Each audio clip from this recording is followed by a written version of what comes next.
అందరికీ శరార్థి ఆడలకు మంగళారతి. ముందుగా ఏముంటాయి మనం ముచ్చట్ల నెత్తిరాతలు గీతలే కదా. చూడు రెడ్ లైన్. తెలంగాణ 33 జిల్లాల్లో ఉంటుందట మార్పు. 17 జిల్లాలతోనే కాంగ్రెస్ వాళ్ళు చేస్తారట కూర్పు. యూట్యూబ్ ఛానల్లో మురుగుతున్నాయట కుక్కలు. బీఆర్ఎస్ పార్టీ లీడర్లు తీస్తారట వాళ్ళందరి లెక్కలు. ముంగడ తెలంగాణలో ఉన్నది ఎన్నికల జోరు. అధిష్టానంను ఢిల్లీలో కలిసిండు సీఎం రేవంత్ రెడ్డి సారు. రాష్ట్రంలో కరువు ఏర్పడేందుకు కారణం కాదట కాంగ్రెస్ వాళ్ళు. నీళ్ల తక్లీఫ్కు అసలే కారణం కాదట బీఆర్ఎస్ పార్టీ వాళ్ళు. బ్రాండ్ సీసాల నింపి అమ్ముతున్నారట షీపు లిక్కర్ మందు. ఈ గలీజ్గాళ్ళంతా ఇంకా ఎన్ని కల్తీ చేస్తారో ముందు. తెలంగాణ మలి సర్కారు మళ్ళా ఇప్పుడు జిల్లాలను మారబోతున్నదట. 33 జిల్లాలతోనే రాష్ట్రంలో ముద్దుగానే అధికార యంత్రాంగం పనిచేస్తున్నది. ఇప్పుడు జిల్లాలు మార్చుడేంది? ఏమైనా ఎక్కువ చేస్తారా తక్కువ చేస్తురా? అసలు ఎందుకు మార్చాలనుకుంటున్నారు? ఏం కథ? అన్ని ముచ్చట్లు అరుచుకుందాం పరి. తలుగున్నోనిదే బర్రె అన్నట్టు అధికారం ఉన్నోళ్ళదే ఇష్టారాజ్యం అయింది.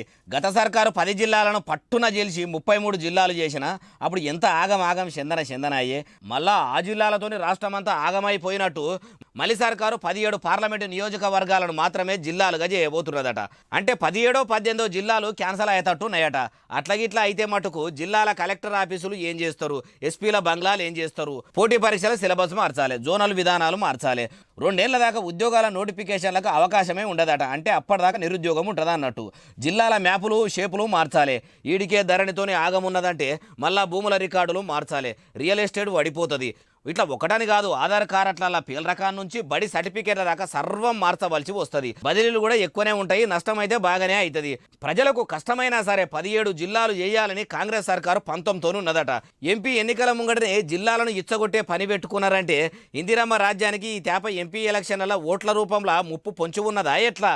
ప్రజలకు మంచి చేసేటట్టు పాలన చేస్తే మంచిగానే ఉంటుంది కానీ పాలకుల స్వార్థం కోసం, పార్టీ అవసరాల కోసం ప్రభుత్వాన్ని నడిపిస్తే మట్టుకు ప్రజలు కర్రుగాల్చి వాత పెడతారు అంటారు ఈ ముచ్చట తెలిసినోళ్ళు.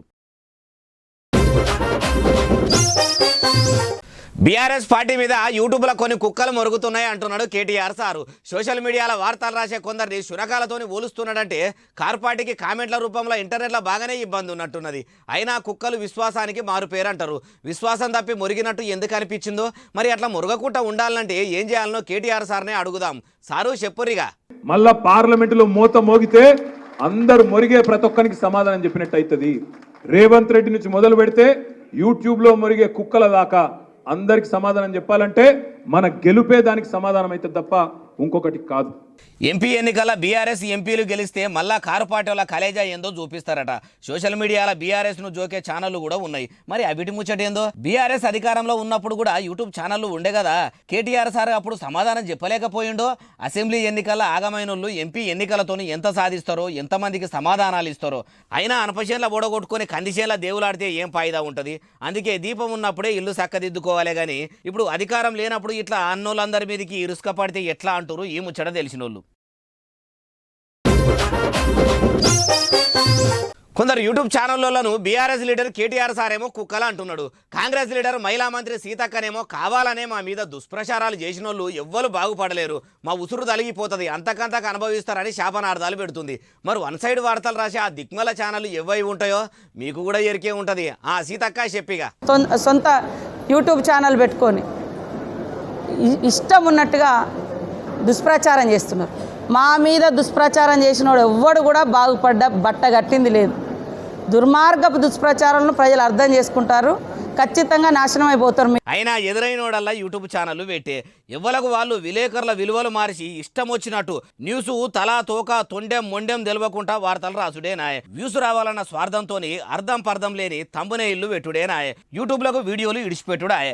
ఆ వార్తల్లో వాస్తవం ఉంటే ఎవ్వరు తప్పు పట్టరు కానీ ఎటొచ్చి ఒక్కలనే టార్గెట్ చేసి ఒక్క పార్టీనే టార్గెట్ చేసి వ్యూస్ కోసం న్యూస్ రాస్తే మాత్రం అది జర్నలిజం అనుకోదు. దానికంటే వ్యభిచారం నయ్యం. ఏ ప్రెస్ మీట్లో చూసినా కానీ అసలు మీడియా కంటే ఎక్కువ సోషల్ మీడియా లోగోలే ఉంటున్నాయి. ఏది యూట్యూబ్ ఛానలో, ఏది లోకల్ ఛానలో, ఏది శాటిలైట్ ఛానలో యూట్యూబ్ పుణ్యాన తెలియని పరిస్థితి దాపురించింది. ఛానళ్ళు పెట్టుకోగా ఎవరొద్దన్నారు కానీ ఒక స్టాండ్ మీద ఉండి విలువలతోని కూడిన జర్నలిజం చేస్తే విలేకరులకు కూడా జనంలో విలువ ఉంటుంది. లేకుంటే పాలకులనే కాదు ఆఖరికి ప్రజల్లో కూడా జర్నలిస్టులు పలసన అయ్యే కాడికి వస్తుంది. ఇప్పటికి వచ్చింది అనుకోండి, ఈడికే జర్నలిస్ట్ అంటే అయితే ఏంది అనే కాడికి వచ్చింది. ఒకప్పుడు విలేకరిని చూస్తే గజ్జున ఉనికేటోళ్ళు, ఇప్పుడు అదే విలేకరిని గదిరిచ్చి పెట్టే కాడికి వచ్చింది వ్యవహారం. దీన్ని ఇంత స్థాయికి దిగజార్చింది ఎవరు? మళ్ళీ ముఖ్యమంత్రి రేవంత్ రెడ్డి సారు ఢిల్లీకి పోయిండు. ఇంకా 8 ఎంపీ స్థానాలు మిగిలిన్నాయి కదా, మరి ఆ సీట్లు ఎవరికిద్దాము ఏం కథ అని అరుచుకునేందుకు పోయిండట. కాంగ్రెస్ అధిష్టానం ఏమన్నది, ఏం కథ, సీఎం సార్ కూడా ఏమన్నాడు. సారేంట ఉప ముఖ్యమంత్రి మల్లు భట్టి విక్రమార్క సారు, ఉత్తమ్ కుమార్ సార్ కూడా పోయిండ్రట. వాళ్ళు కూడా ఏం చెప్పారు అన్ని అరుచుకుందాం పారి. రాష్ట్రంలో ఏలుబడిలో ఉన్నది తెలంగాణ బిడ్డలే అయినా ఏది కావాలన్నా ఏం చేయాలన్నా ఢిల్లీలో ఉన్న ఇందిరమ్మ కోడలు సోనియమ్మదే నిర్ణయమట. మల్లికార్జున్ ఖర్గే సారు మాట్లాడిందే వేదమట. మొత్తం తెలంగాణలో 17 ఎంపీ సీట్లు ఉంటే 9 మంది కాంగ్రెస్ ఎంపీ అభ్యర్థులను ఖరారు చేసినాం. ఇక ఇంకా 8 బాకీ ఉన్నాయి. అవి కూడా ఏ లీడర్లకు ఇస్తే ఎట్లుంటుంది? మన కాంగ్రెస్లో ఉన్నోళ్ళకే ఇవ్వమంటారా? ఈ నడమ బీజేపీ బీఆర్ఎస్ పార్టీల నుంచి కూడా కొందరు లీడర్లు ఎంపీ టిక్కెట్ల మీద ఆశ పెట్టుకొని మన పార్టీలకు వచ్చిర్రు. వాళ్ళకి ఇవ్వమంటారా అని కూడా చాలాసేపే మాట్లాడుకున్నారట. అధిష్టానం చెప్పినట్టే క్యాండిడేట్లను డిక్లేర్ చేసిరట. మరి తెలంగాణ రాష్ట్రంలో మన పాలన గురించి ఏమనుకుంటున్నారని కూడా అడిగినట్టున్నది. మనకేంది మేడము, ఇందిరమ్మ రాజ్యంలో ఏ ఇబ్బంది లేకుండా ఉన్నారు. కాకపోతే నీళ్ళ కరువే ఉన్నది, రైతులు రోడ్లు ఎక్కుతుర్రు, ఇచ్చిన హామీలు ఎప్పుడు ఇస్తారని అడుగుతుర్రు. ఇట్లా చాలానే ఉన్నాయి తప్పితే అంత మంచిగానే ఉన్నదని కూడా చెప్పినట్టురు కావచ్చు అంటురు ఈ ముచ్చట ఇన్నోళ్ళు. బండి సంజయ్ సారు శంగిషేర్లకు పోయిండట. ఆడికి తెలంగాణ కమలం పువ్వు మాజీ పెబ్బ బండి సంజయ్ సారు వస్తున్నాడని తెలిసి బారికేడ్లు పెట్టిరట. బాగానే మంది పోలీసులు అడ్డం నిలబడ్డారట. మరి అంతమంది రక్షక భటులు కంచె చేసి కట్టుదిట్టమైన ఏర్పాట్లలో ఉంటే బండి అన్న ఏం చేసిండు, ఏం కథ, మనం కూడా ఆడదాకా పోయి చూద్దాం పారి. అబ్బా అబ్బా అబ్బా అబ్బా చూసిన ఆరుల్లా పోలీసులేమో తక్కువ మందుర్రు. జై శ్రీరామ్ అని నినాదాలు ఎత్తుకుంటా అక్కడికి వచ్చిన వాళ్ళు ఏమో ఎక్కువ మంది అయ్యిండ్రు. ఆడికైనా కాకీలు ఆపేదందుకు కట్టెలు అడ్డం పెట్టి బాగానే తిప్పలు పడ్డారు. కానీ ఆగలే, తాళ్ళు తెంపుకుర్రు, కట్టెలు నూకేసిండ్రు. ఒక్కపారి అందరు ఉరికొచ్చే వరకల్లా అయ్యయ్యయ్యో ఎంత పని అయింది చూడండి. ఆవులావులు కొట్లాడుకుంటే నడమల దూడల కాళ్ళు ఇరిగినాయి అన్నట్టు హిందూ ముస్లింలకైనా లడాయిలా పోలీసు కింద పడే. లేపుర్రి సారు, పడితే ఎంత దెబ్బ తగిలిందో ఏమో.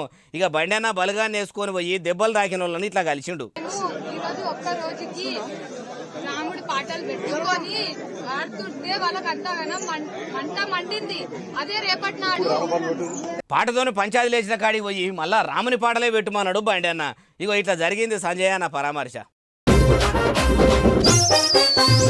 ఇటు కన్నాల ప్రాజెక్టు నీళ్ళందక, అటు ఎస్ఆర్ఎస్పీ గుండారం నీళ్ళందక రైతులు గుండె వలుగుతున్నారట. ఏమంట కాంగ్రెస్ సర్కారు ఏలుబడిలకు వచ్చిందో సాగునీళ్లకు సాగు మరణం ఉన్నదని అన్నదాతలు అంతా కూడా సడకు మీదికి ఎక్కిర్రు, సమరం చేస్తున్నారు. వాళ్ళని ఆపేందుకు పోలీసుల టోపీల పానము బూట్లకు వచ్చినంత పని అయింది.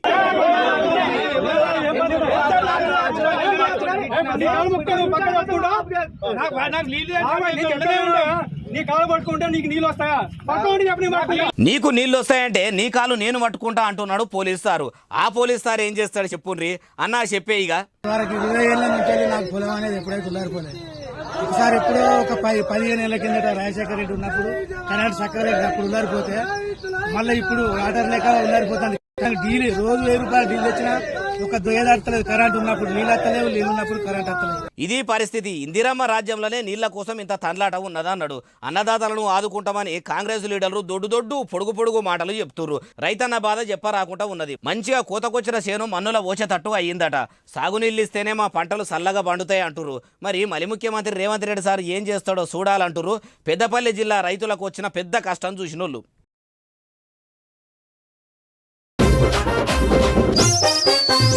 కరువుకు బీఆర్ఎస్ పార్టీ కారణం కాదు, అట్లని అధికారంలో ఉన్న కాంగ్రెస్ పార్టీ కూడా కారణం కాదు. వానలు వడుడు పడకపోవడు అంతా కూడా ప్రకృతి చేతుల్లో ఉందంటున్నాడు. మరి వానలు ఎందుకు పడతలేవు, పడకపోయేందుకు కారణం ఏమై ఉంటుంది అన్ని కూడా వివరిస్తా అంటున్నాడు బస్సుల మంత్రి పొన్నం ప్రభాకర్ అన్న చెప్పే. ఇక మీ సీజన్లోనే మీ ఉన్న కాలంలోనే వర్షపాతం తక్కువ కావడం వల్ల ప్రకృతి నేచర్ దాన్ని కూడా రాజకీయం చేసే ప్రయత్నం చేస్తారు. బీఆర్ఎస్ పార్టీ అధికారంలో ఉన్నప్పుడు వానకాలము ఉండే, మా కాంగ్రెస్ పార్టీ అధికారంలోకి రాగానే ఎండాకాలం వచ్చింది. వానలు పడకపోతే ఎవరు ఏం చేయలేరు. 2002లో వానలు ఎట్లుండే, 2003లో వానలు ఎట్లా పడ్డాయి, గ్రౌండ్ లెవెల్లో ఎన్ని నీళ్లు నిల్వ అయినాయి, అన్ని లెక్కలు కూడా తీస్తాం అంటున్నాడు. మరి వర్షపాతం గురించి వాతావరణ శాఖల నుంచి రిపోర్టు తెప్పించుకున్నాక కాంగ్రెస్ సర్కారు రైతుల కోసం ఏం చేస్తుందో, బస్సుల మంత్రి పొన్నమాన ఏం చెప్తాడో చూడాలంటారు ఈ ముచ్చటిన్నోళ్ళు. దానం నాగేందర్ సార్ ఎమ్మెల్యేగిరికి రాజీనామా చేయకుండా కాంగ్రెస్ పార్టీలో చేరుడు కాంగ్రెస్ పార్టీలో కూడా నచ్చలేదట. ఆయన మీద కోర్టులో కేసు కూడా వేసిరట. ఎంతోమంది ఎమ్మెల్యేలు గెలిచినాక కూడా పార్టీలు మారినరు. ఎవరి మీద కూడా ఎక్కువ మటుకు కోర్టు దాకా పోయి ఆరోపణలు చేసిన వాళ్ళు లేరు. మరి దానం సార్నే ఎందుకు అట్లా రెండు పార్టీలలో అరుచుకుంటున్నారంటే ఇనుండ్రి మీరే. ఇప్పుడు దానం నాగేందర్ కోవట్ అనుకోవాలా, రియల్గా వచ్చింది అనుకోవాలా?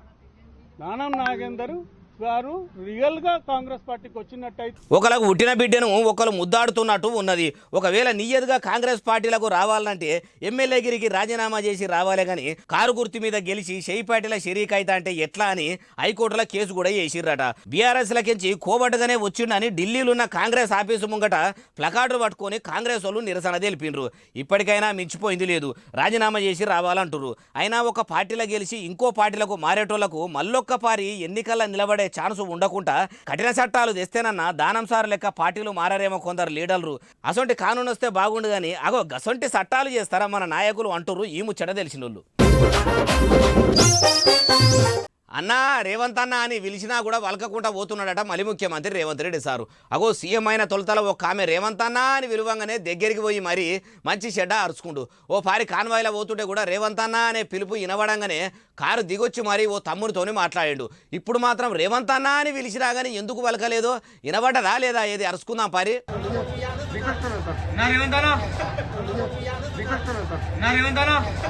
ముసిముసిగా నవ్వుకుంటా అందరి చేతుల్లో చెయ్యేసుకుంటూ పోతున్న ముఖ్యమంత్రి సారును చూసి ఇక్కడ దిక్కు నిలబడ్డ వీడియో తీస్తున్న అన్ననో ఇంకా పక్కపొంటి ఉన్న అన్ననో గాని అన్నా రేవంత్ అన్న అని పిలిచిండు. ఆ పిలుపు కూడా రేవంత్ రెడ్డి సార్ చెవుల పడకుండొచ్చు. ఒకవేళ వినబడితే మట్టుకు ఏంది తమ్మి పిలిచినవు, ఏంది రేవంత్ అన్న అన్నవు, ఏంది ఏం బాధ వచ్చింది నీకు, ఏం గోసున్నది, ఎందుకంత గోసగా రేవంత్ అన్న అని పిలిచినవని దగ్గరికి తీసుకొని అరుచుకోకపోవునా వినబడనట్టున్నది అంటుర్రు. బుల్లెట్ ప్రూఫ్ అద్దాలు ఎక్కించుకొని కాన్వాయిలా పోతుంటే రేవంత్ అన్న అన్న పిలుపు ఈని కారు దిగొచ్చి పిలిచినోళ్ళను కలిసిన ముఖ్యమంత్రి సార్ గురించి తెలిసినోళ్ళు. ఆంధ్రప్రదేశ్ ముఖ్యమంత్రి జగన్మోహన్ రెడ్డి సార్ ఇంటికాడ కంటైనర్ ఆగిందట. దాని మీద తెలుగుదేశం వాళ్ళు పోలీసులకు ఫిర్యాదు అయితే ఏపీ పోలీసులు అస్సలు పట్టించుకుంటలేరట. ఎన్నికల టైంలో ఇట్లా కంటైనర్లు సీఎం ఇంటి ముంగట ఆగుతున్నాయని చెప్తే రక్షక భటులు ఎందుకు కేసు పడతలేరని పసుపుకొమ్ము పార్టీ వాళ్ళు అంటున్నారు. ఇంతకాలంలో ఏం తెచ్చిర్రో ఏం కథనో అన్ని చూద్దాం పారి. సార్ ఇది ప్యాంట్రీ వెహికల్ సార్, ఇది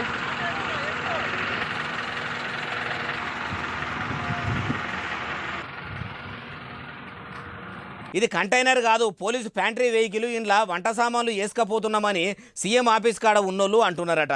తెలుగుదేశం వెళ్ళేమో అది ప్యాంట్రీ కారో ఫైనాన్స్ కారో తేల్చాలని అంటుర్రు. అందులో వైసీపీ గోదాముల్లో దాచిన కుక్కర్లు, ఫ్యాన్లు, గడియారాలు వేసుకొచ్చిర్రు. ఎన్నికల ప్రజలకు వంచేదందుకు ఆ ఏర్పాట్లు చేసుకున్నారు. అధికారులు అబద్ధం చెప్తుర్రని సైకిల్ పార్టీలు లొల్లిపెడుతుర్రు. ఎంఆర్ఓ, ఎన్నికల రిటర్నింగ్ ఆఫీసరు ఆఖరికి కలెక్టర్కు ఫిర్యాదు చేసినా గానీ తెలుగుదేశం వాళ్ళను దేక కూడా దేక్తలేరట అధికారులు. దీని మీద ఎన్నికల సంఘం వాళ్ళే యాక్షన్ తీసుకోవాలంటారు. మరి ఈ ముచ్చట తెలిసిన ఎలక్షన్ కమిషనర్లు ఏమంటారో చూడాలంటారు ఈ ముచ్చట తెలిసిన వాళ్ళు. మందిపానాలు ఖరాబు చేసే మందును కూడా ఆఖరికి కల్తీ చేసి పాడవుతున్నారట. ఇంతకంటే దారుణము దుర్మార్గం ఇంకొకటి ఉంటుందా? వాళ్ళకి ఎట్లనే అవుతుందో జయమవుతుందో. పానాలు పాడు చేసి ఆ పాడుమల్లె మందును పాడు చేస్తున్న ఆ పాడుమల్లెలు ఎవ్వరు ఎట్లా తయారు చేస్తున్నారు ఏం కథ అంటే మొత్తం కూడా వీడియో చూపెట్టుకుంటా వివరిస్తా పాండ్రి. అగో చూసిండ్రా, ఖాళీ మందు సీసా డక్కను స్క్రూ డ్రైవర్ తో తీసిండా, గరం చేసే మిషన్ తోని చుట్టూ ఉన్న మూత బార్డర్ ను వదలు చేసిండు. లబ్బర్ మెత్తగానే ఆయనతో దాన్ని ఊడదీసి పక్కకు పెట్టిండు. పక్కకున్న షీప్ లిక్కర్ మందును కాసిలీ బాటల్లో నింపిండు. మళ్ళా తీసేసిన డక్కను తీసుకుండు ఎప్పడోలే ఉండేటట్టు పెట్టిండు. ఇట్లా ఈ ఒక్క బాటలనే కాదు, తీరు తీరు సీసాల మూతలు తీరొక్క తీరుగా ఉన్నా గానీ అన్నిటిని కూడా ఇట్లా అల్కగా తీస్తున్నాడట.